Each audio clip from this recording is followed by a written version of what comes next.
to you. Good morning, Claremont Center for Spiritual Living. How are you this morning?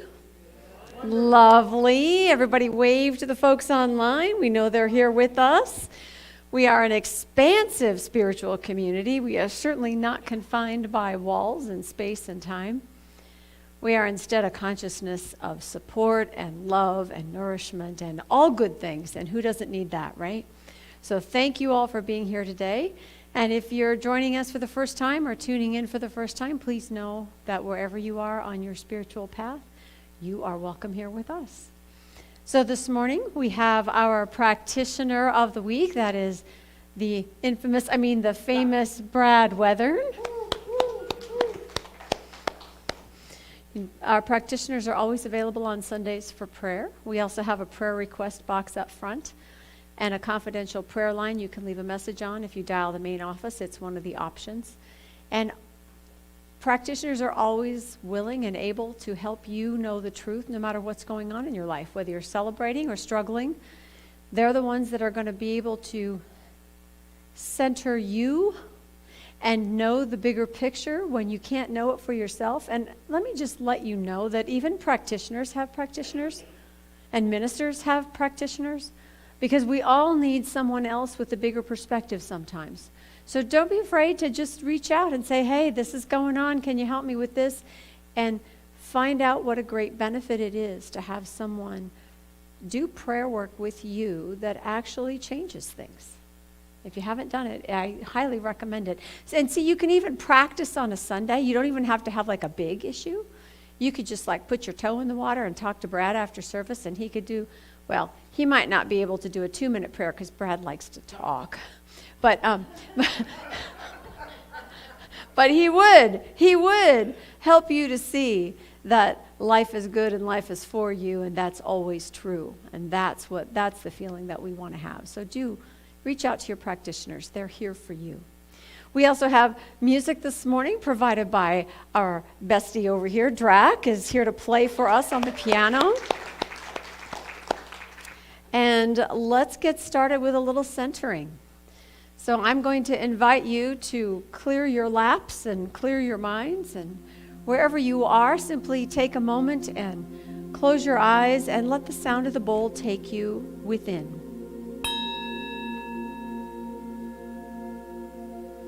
Breathing in and bringing your attention to that heart center within you that knows only love, only peace. And reminding yourself that in spirit, we are all one.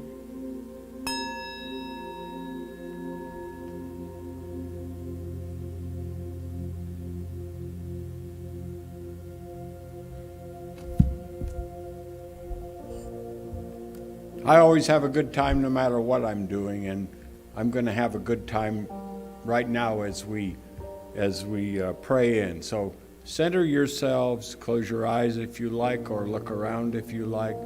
But let's know that there is one power in the universe. There is one power, and it's a power for good, and it's a power that you can use, and we are using that right now. We are connecting so easily and effortlessly with that one power. We see it now, and we know and give thanks to be able to be gathered here this morning with like-minded people and to listen to a lesson that will come from our minister and to experience all of the wonderful things that there are in a day like this. We are safe, we are pure, we are one with the one and only. So just know this now, and just be with yourself for a moment, and just know that you are part of the wonderful thing that we call God. So we release it now, knowing that everything that we've said's already been acted upon, and as we say it, we say together, quietly if you want, or aloud if you want, and so it is. Well, good morning, everyone. Good morning. Wow, what a nice group. You know, I was looking and I found this thing. Do you know what you get? Now, because there's so much science stuff going on. Actually, we are religious science, but this is sort of like religious science, but not really. What do you get when you cross a centipede with a parrot? You get a walkie-talkie. That's what it says here. And also in terms of the animal kingdom, why do sharks live in salt water? Do you ever think about that? Because pepper water makes them sneeze. And that's it for the humor, folks. I can see some days, yeah, the minister says, yeah, that's it for the humor, Brad. Just move it along. I have this book by collected essays of Robert Bitzer, okay, and I told you about him before, and he was a minister. He died at the age of 98 in 1994, but I used to go. He was a minister of the church for 64 years in Hollywood, and a long, long time ago, I used to go and I would hear him, and he was wonderful. But he has this book, and this book actually came from the collection of Reverend Dr. Pat Perkins. And I have gone through this book and looked at many of the things that she underlined and used in her talks that she gave. And I have one for this morning. And it goes like this. You are a free individual, and since you are intelligence, operating intelligently, you don't want to put your choices in a hat and pull out one to follow. Nor can you be advised by a soothsayer or a psychological counselor. You have to learn in your own way what is involved, what opportunity is afforded you. It is your life, and you are the only one that can live it. You don't let somebody else try to live it for you. And you don't try to live somebody else's life. You cannot do what you do just to make somebody else happy. You can't. You are the one to be happy. Your life is at stake. Trying to fill a position or a profession just to make someone else happy never works. It results in a deplorable mix-up. Each person, and this is you, each person and each alone knows what brings gratification and what brings satisfaction to them. I'm called Brad Weathern. This is Ernest Holmes, and I thank you very much, and I thank you for the opportunity to be here. I hope it remains.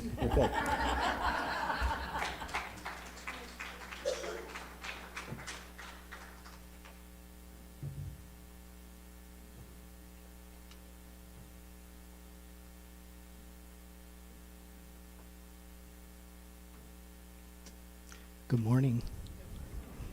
It's so good to be here. Last couple of weeks I got called to do some last-minute emergency help at a couple of different churches. I was sort of surprised. So I didn't get to come here, and I've missed you. The piece I'm going to play today is one I wrote years ago, and it was inspired by watching barn swallows swooping over a little pond of all things. They were chasing bugs as they're doing for their evening meal, and I watched them, and the shape they did was like this, which is the symbol for the infinite. And it got me to thinking about how we go on and on and on and on.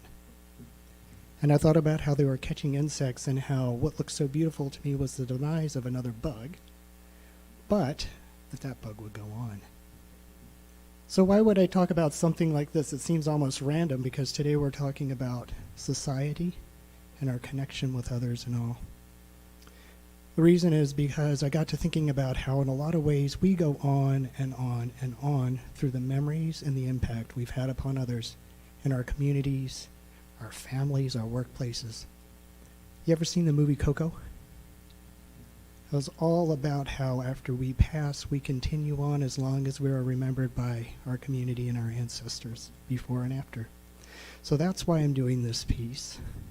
I hope you get a sense of that just from hearing the notes. So I invite you to join me as a community.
I could see him. I could see him flying over the water.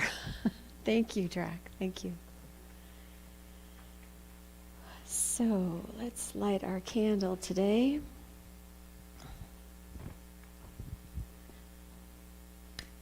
What are we lighting it for today? Anybody? Your choice. Love.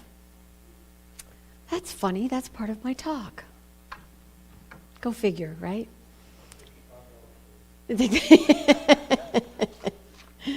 Right.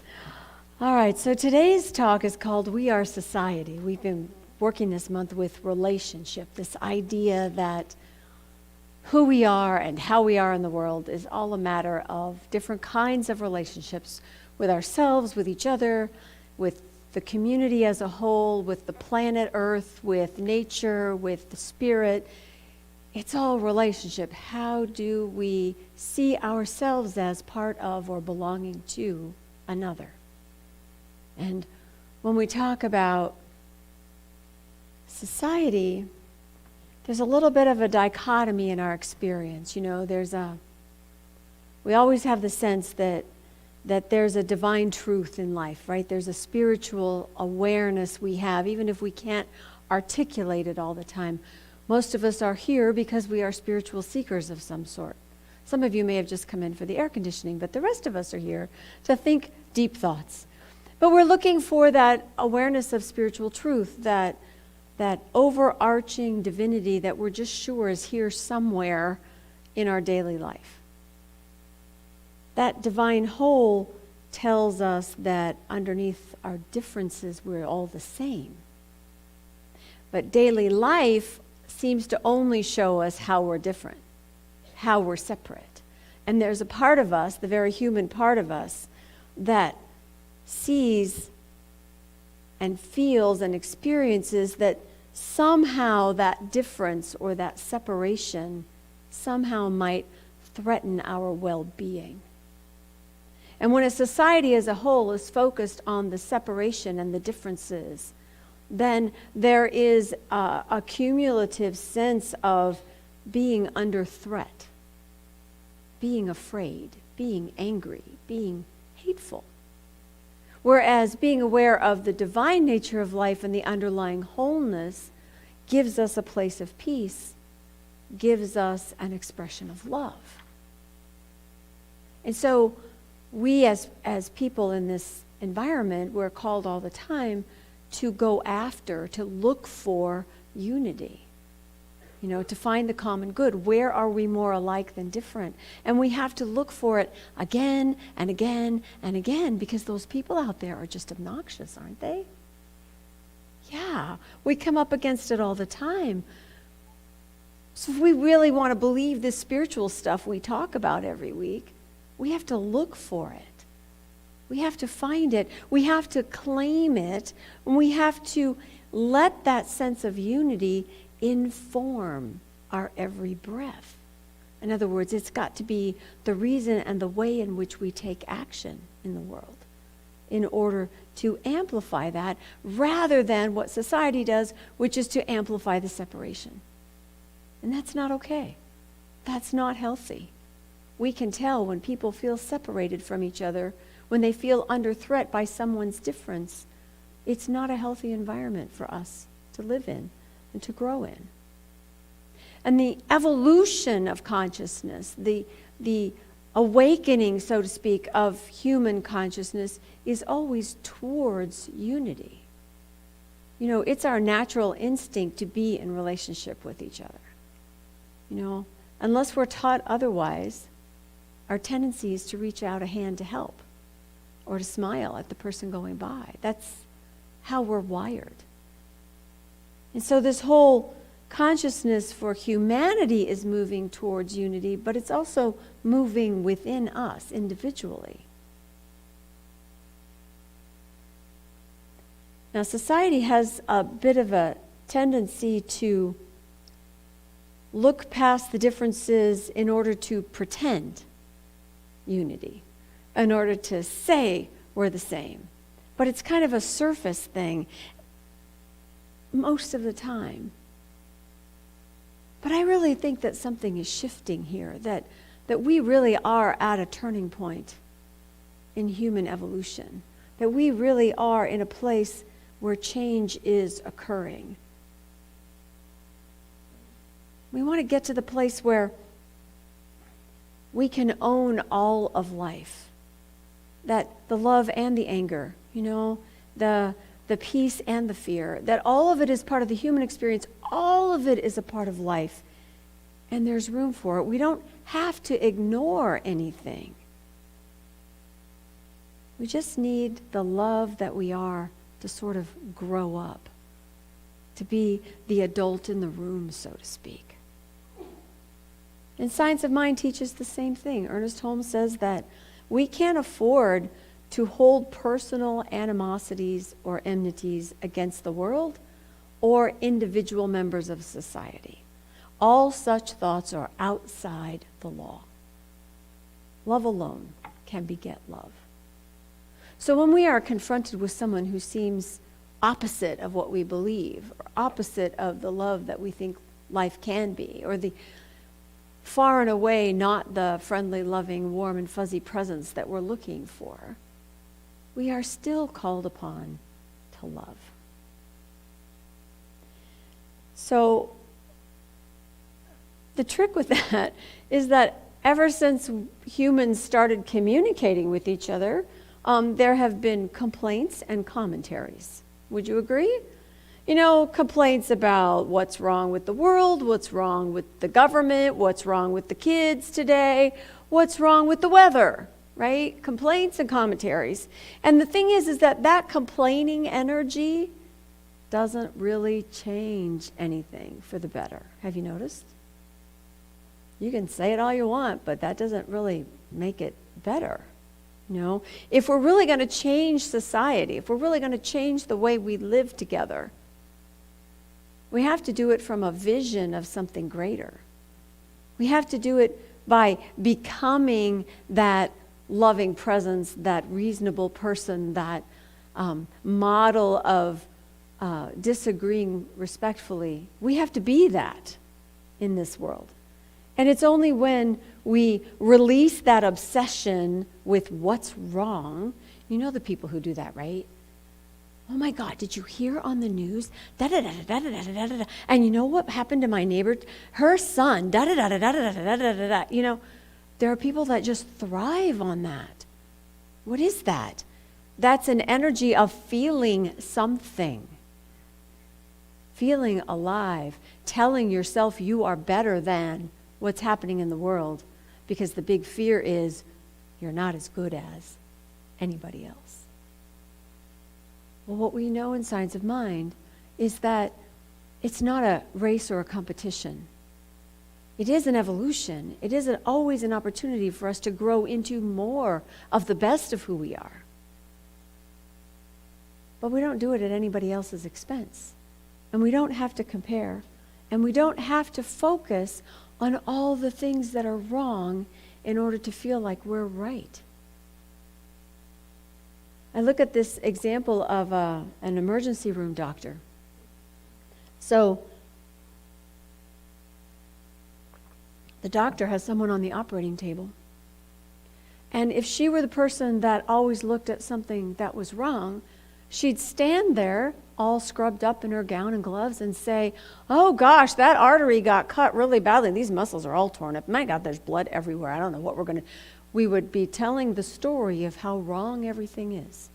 But that's not what the doctor does. The doctor doesn't ignore the injury, doesn't look past the trauma. The doctor says, oh, here's the situation. Let me focus on restoration and wholeness. Let me take action in the direction of healing. That's who we're called to be. That's that divine spark in us that says there is also wholeness in addition to what's right here. I can see what's here.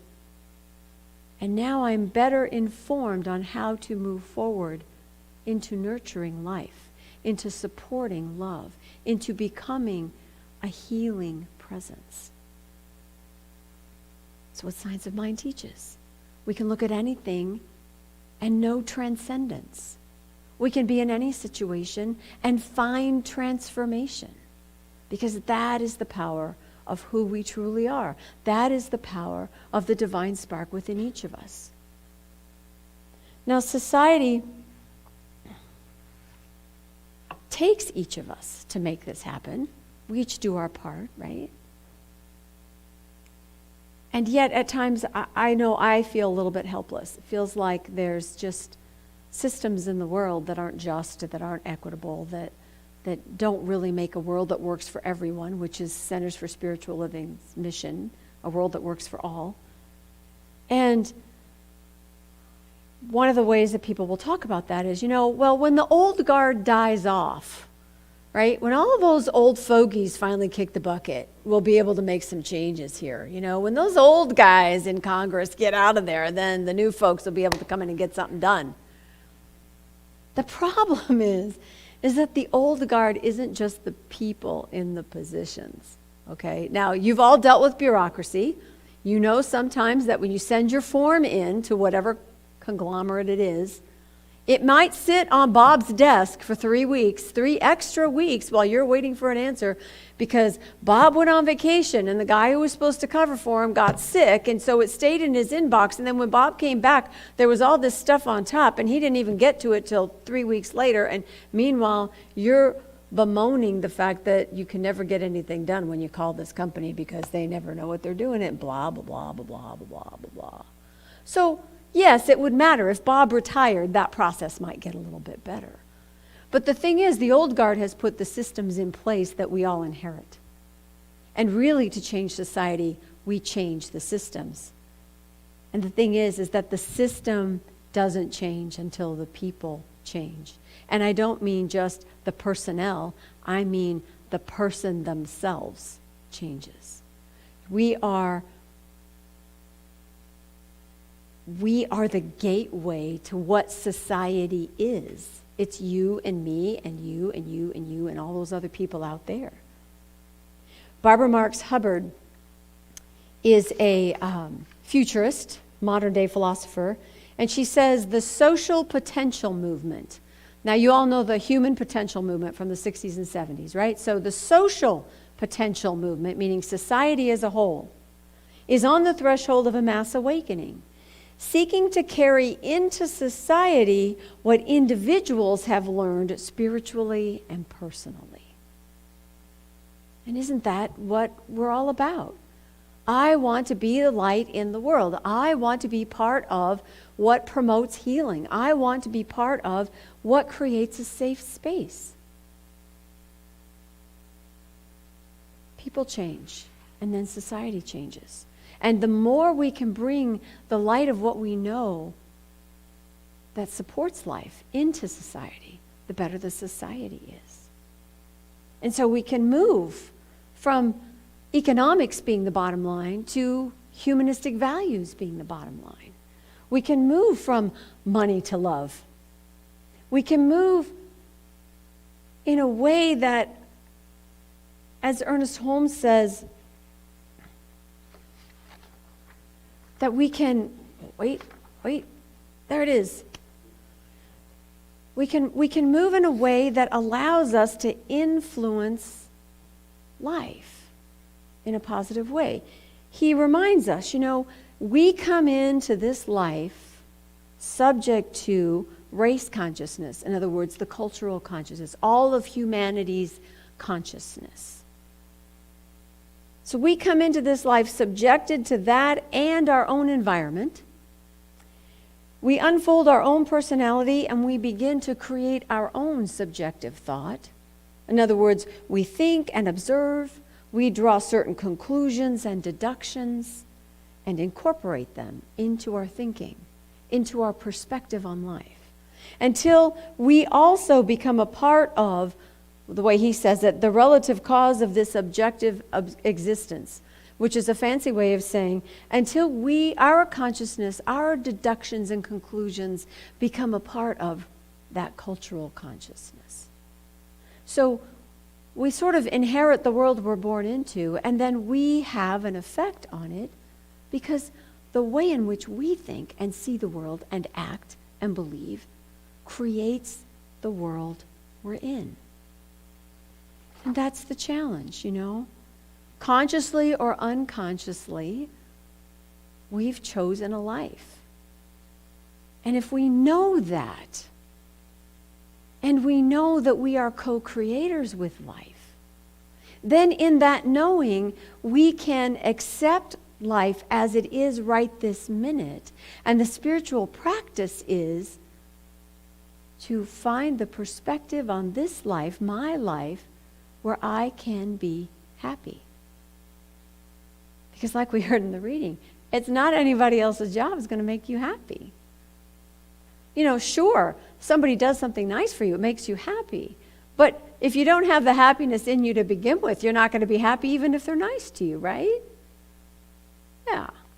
So if I can insist on finding happiness in today, in here and now, just the way things are, then the rest of those circumstances, those people, the drama and the trauma, those are all going to shift towards the magnet of my happiness. The facts of my life will change because I'm coming from a different place. I'm coming from that divine power within. I'm coming because I know that I can choose a perspective on life that allows me to be happy, to be at peace, to express as love, to move without fear, to speak my mind. These things are all part of the power within me. So it allows me to take those complaints and commentaries and turn them into Ernest Holmes' conclusions and deductions. It allows me to change my language from fighting something, from going against something. Fight City Hall, fight bureaucracy, fight the current government, I can change that to create or streamline or invent or envision. We don't fix society by fighting it. Buckminster Fuller says, he says, you never change things by fighting the existing reality. To change something, build a new model that makes the existing model obsolete. So you don't go head on against the bureaucracy. You create a company that does things better. You all know the story of how FedEx was born, right? College kid had this idea that he could do overnight delivery anywhere in the world. His college professors told him he was crazy because, nobody did that. It takes weeks and days and months and whatever. And he did it. He didn't try to fix the shipping industry. He didn't try to make a faster truck. He didn't say it's broken. I've got to, go back to the drawing board. No, he created something brand new. That's how you make change happen in the world. When Centers for Spiritual Living started out with Ernest Holmes, it was one organization. And in the 40s, I believe, or 50s, it split into two organizations. And then about 10 years ago, it came back together into one organization. So when RSI, Religious Science International, and UCRS, United Church of Religious Science, started talking to each other about reunifying the organization, I don't know, sort of to be in alignment with what we teach, we're all one and stuff. When they got together, Dr. Kathy Hearn was the spiritual leader of this project, and she said, we weren't looking to do one way or the other. We weren't going to go to RSI or go to UCRS. We didn't want winners and losers. We didn't want your way or my way. What we did was we looked for a third way. And that's the challenge of a good society, is that when things aren't working, find a new way. Let that which seems broken inspire us to create something different, to use our imaginations, to use our spiritual inspiration to create a world that works for all in a new way, from a new perspective, from a place of love and not economics. Our call is always to find common ground. You know, what is it that you want? When you're helping kids realize how to solve their conflicts peacefully, respectfully, the first thing you teach them is to find common ground. What's the piece you can agree on? We both want a cookie. There's only one cookie. We both want a cookie. Okay, well, there's your starting point. We both want the cookie. And you go from there, and you find what works in a new way. Rather than, I get the cookie this time, you get the cookie next time, and next time never happens, and then your brother never ever gives you a cookie, and for your whole life you don't get any cookies. Not that I'm speaking for personal experience or anything like that.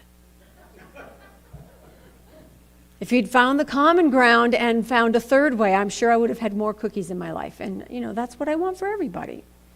So this week, when you're out in the world, I want you to pause and observe.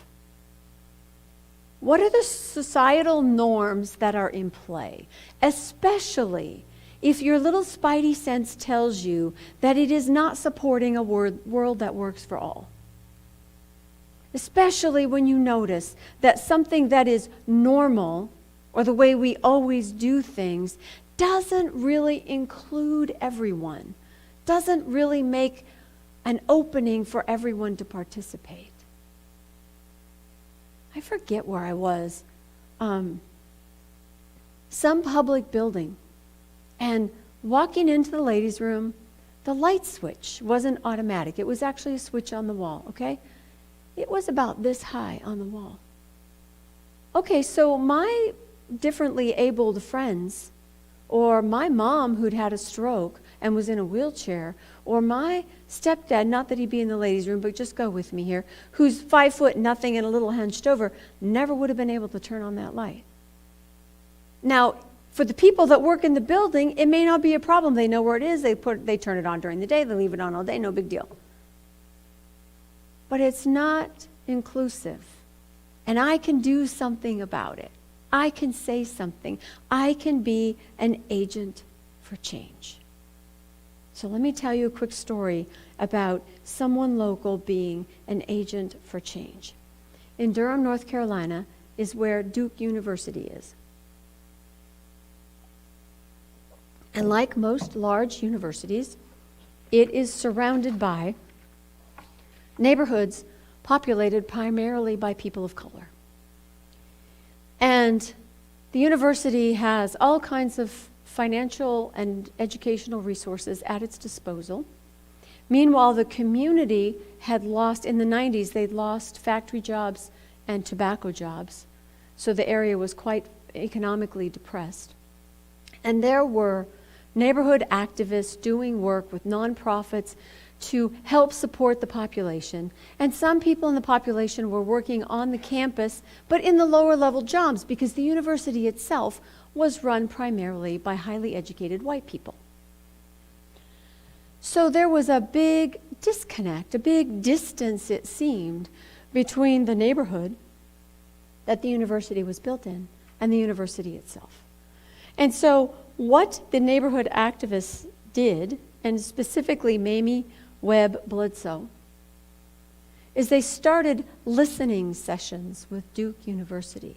They invited the university to come to listening sessions with the 6 various neighborhoods around the university, to hear what the neighborhood needed, to hear what the people were looking for, to find out what the issues were, so that they might work in partnership rather than behind a moat, right? And what happened through those conversations was that Mamie was eventually hired by the university to lead this group, this Duke-Durham Neighborhood Partnership, so sponsored by the university, to continue that work of listening and working in partnership with nonprofits, with clinics, with schools, to see what the university could do to support its community. They literally tore down walls and invited neighborhood people onto campus. They began programs that supported and built affordable housing. They worked with other partners to make sure that the elders were not disenfranchised from their homes as the property values rose, as they built parks and health clinics and grocery stores in these neighborhoods. So the resources, the vast resources of the university went out to better the community. They created a program where the college students tutored the neighborhood kids. And the neighborhood kids now go to Duke. That doesn't happen everywhere. That doesn't happen unless there is a relationship between what we might call the small group and the big group, the power and the disempowered. The truth is, no one is disempowered. The truth is, the voice of one woman and the people that she had rallied around her from the neighborhood had credibility with the university who listened. So anyone can make a change. Anyone is a catalyst for building a better society, because society is nothing more than the cumulative consciousness of what we all agree to. And so if you don't agree, stand in your power. Do your treatment. Go to prayer. Know what's being called forth from you, and then move your feet. And my call to you this week is, when you move your feet, consciously choose to do it with someone. Grab a friend. Join a group. Volunteer. Even if you're just helping your grandkids with their homework. Do something that lets you know that you are consciously choosing a better society, that you are stepping in the direction of a world that works for all, that you are not part of the complaining population, that instead you are a part of the observation and the treatment and the healing. You know, you want to be the surgeon, not the one that moans over in the corner. You want to be your best self, and you already are. You already are. Just give yourself permission to get out there. Do something. All right, so turn to your neighbor or someone 2 rows back, whatever's closest, and tell someone something you can do. Don't all be silent, or I'll call on you individually. So tell each other what you can do. Think of one thing you could do that would make your society just a little bit better place. I want to hear you talking. And those of you online, feel free to put it in the chat.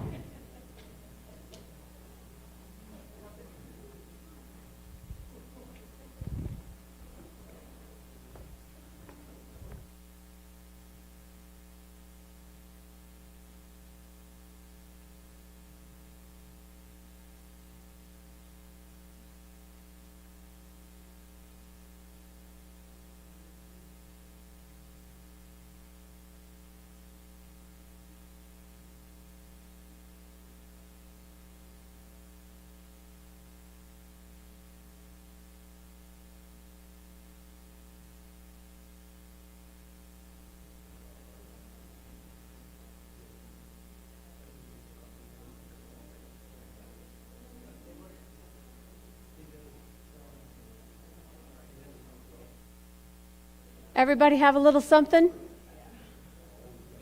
Okay, I like it.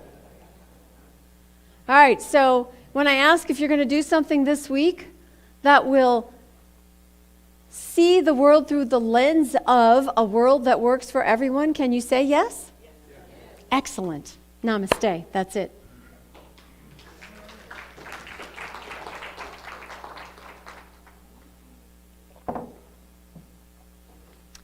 All right, so let's take a moment and do that treatment. Get ourselves centered in that spiritual knowing. reminding ourselves that in the heart of every person is the love and the peace of God. Within each of us is that place of sanctuary and knowing and growth and evolution and transformation. And it is in this place that we recognize the wisdom of the one mind. And that wisdom is available in and as each and every one of us. The love that is spirit is life, is the life that I live. It is the life of everyone. And that love seeks only new ways to be expressed. And so I speak my word for the action of each individual as a healthy society. That Spirit moves in and through us to be our best self in relationship to our world. That all that we are is a gift to the world. And that love has room for our humanness as well as our divinity. I call forth that part of me that is an actor for change and is a sanctuary of love. I consciously choose to make room for the very humanness of my friends and neighbors with compassion and kindness and forgiveness, so that we might all rise up as a healthier community. And as I see this in myself, I know it for everyone, that that which is inside always seeks expression. And may we be that for each other. A safe place. A safe place to be our very messy human selves. And a safe place to know and recognize the light that we truly are. For this life of ours is simply spirit in form. And for this I am grateful. Grateful for every opportunity to love, to forgive, to be kind, to grow. Grateful for every opportunity I have to be of service, to be aware, to express the best of life wherever I am. Grateful for the blessings I receive, for all of those around me who do the same. For I know that in spirit there is only one society, and it sustains us all. And it is good and very good, for it is all God. And so it is.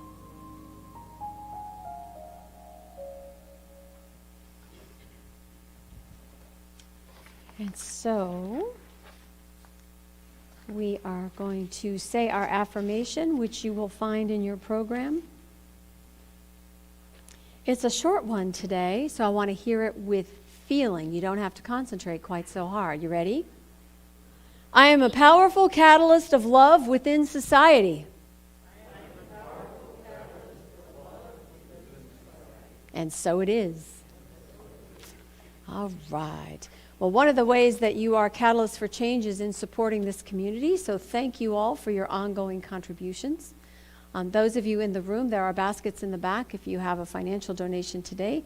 Those of you that volunteer and give of your time, Diane in the bookstore, the guys back at the AV table, and all the rest of you who greet and hand out programs and answer questions, all of that works together to make this community whole. And so we thank you very much for allowing us to be here today. It's a good thing. Say with me our prosperity affirmation, if you will. Divine love through me blesses and multiplies all that I am, all that I give, and all that I receive. I am prosperous now. And we welcome back Drac to the piano.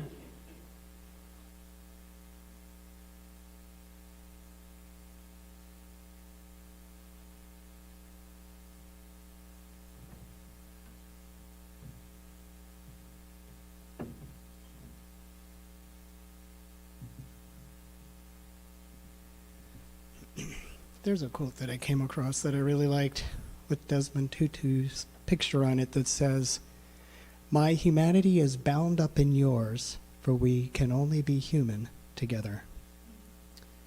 And this, yeah, I really like that. I saw that special recently where he was talking to the Dalai Lama of Tibet. Did you guys see that with the interviews? It's really powerful.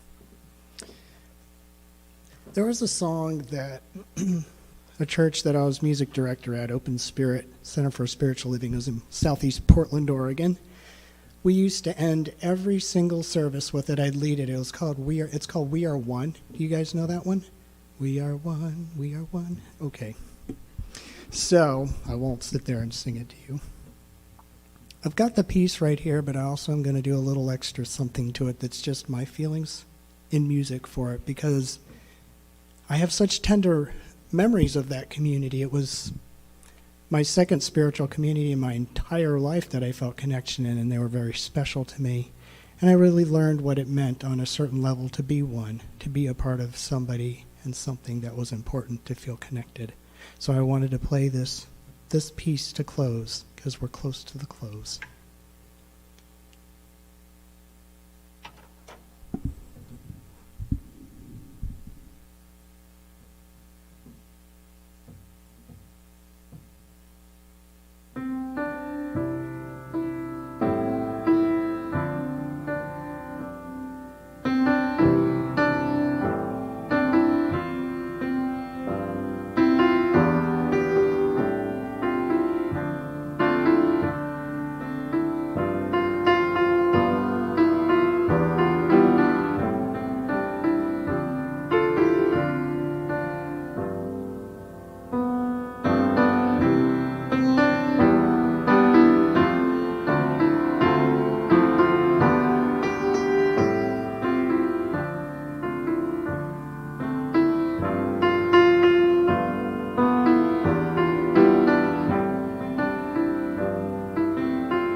Lovely. Thank you.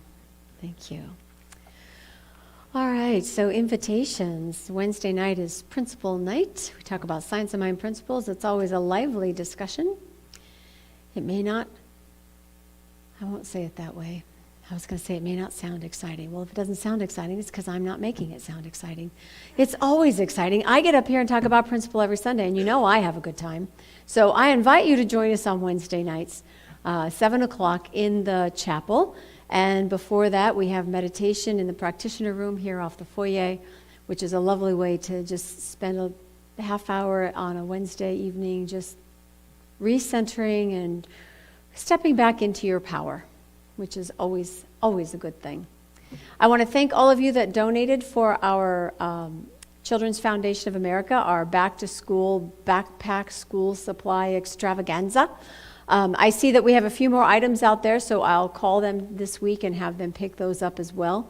So we gathered in quite a bit, and we also took quite a load of non-perishable food over to the Foothill Family Shelter to restock their food bank. So that was a wonderful thing to do, and to be able to call them and say, here, take all this. They were quite happy. So thank you all for your donations and your contributions.